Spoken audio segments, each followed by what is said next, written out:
কখনো কখনো প্রকৃতির মাঝেই লুকিয়ে থাকে শিল্পের সম্ভাবনা। গ্রাম বাংলার বিলের ধারে জন্ম নেওয়া একটি সাধারণ ফুল, নাম ফুলশোলা। এই শোলাকে গ্রাম বাংলায় এক অতি পরিচিত আগাছা হিসেবেই দেখা হয়। তবে এবার সেই শোলাকে জীবন্ত দৃষ্টিনন্দন শিল্পে রূপ দিয়েছেন মাগুরার এই কারুশিল্পী। তার তৈরি সব ফুল আর নান্দনিক শিল্পকর্ম দেখলেই বোঝাই মুশকিল বিলের শোলা দিয়ে তৈরি হচ্ছে এগুলো।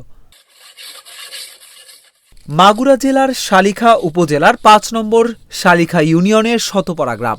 এই গ্রামেই প্রায় ৪০ বছর ধরে ফুলশোলাকে শিল্পে রূপ দিয়ে চলেছেন নিখিল চন্দ্র মালাকার। শৈশবে বাবার হাত ধরেই এই কাজের হাতেখড়ি, এখন সেই কাজই হয়ে উঠেছে তার পরিচয়। আগে হিন্দুদের পূজার কাজ করতাম, এখন আমি বিলাসিতায় চলে গেছি। বাংলাদেশে অনেক অনেক জায়গায় মেলা হচ্ছে, সেখানেও আমি অংশগ্রহণ করি। তবে সরকারি মেলা ছাড়া আমি যাই না। আমি পাবলিক মেলা খুবই কমই করি, যেখানে আমাদের ভাতা আছে এবং নিরাপত্তা, সেখানেই আমরা যাই।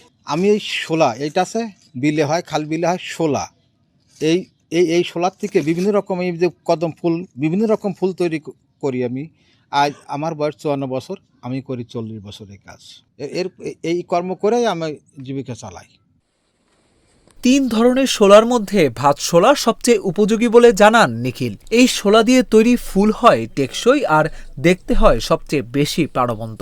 শাপলা, কদম, কেদা, নানান জাতের ফুল, এমনকি পাখি আর ফুলের মালাও তৈরি হয় এই শোলা দিয়ে। সূক্ষ্ম কাটাছেঁড়া, নিখুঁত নকশা আর রঙের যত্নশীল ব্যবহার, সব মিলিয়ে ফুলগুলো হয়ে ওঠে প্রায় জীবন্ত।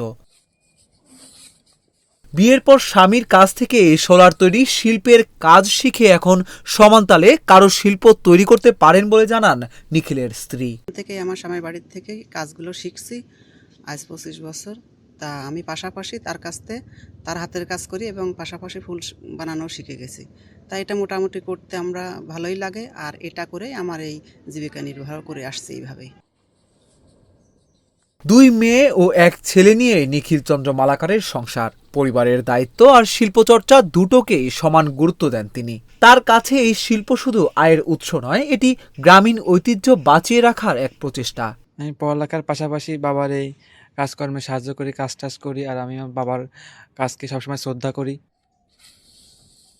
দীর্ঘদিন ধরে ফুলশোলা দিয়ে শিল্পকর্মে বিশেষ অবদানের স্বীকৃতি হিসেবে ২০২৩ সালে বিসিক থেকে পুরস্কার পান নিখিল চন্দ্র মালাকার। এই পুরস্কার তার দীর্ঘ সাধনা আর নীরব নিষ্ঠার এক আনুষ্ঠানিক স্বীকৃতি। বাবার কাছ থেকে পাওয়া এই ঐতিহ্য আজও বহমান। স্থানীয় উপকরণ ব্যবহার করে মানসম্মত শিল্পকর্ম তৈরি করে নতুন প্রজন্মকে অনুপ্রাণিত করতে চান নিখিল।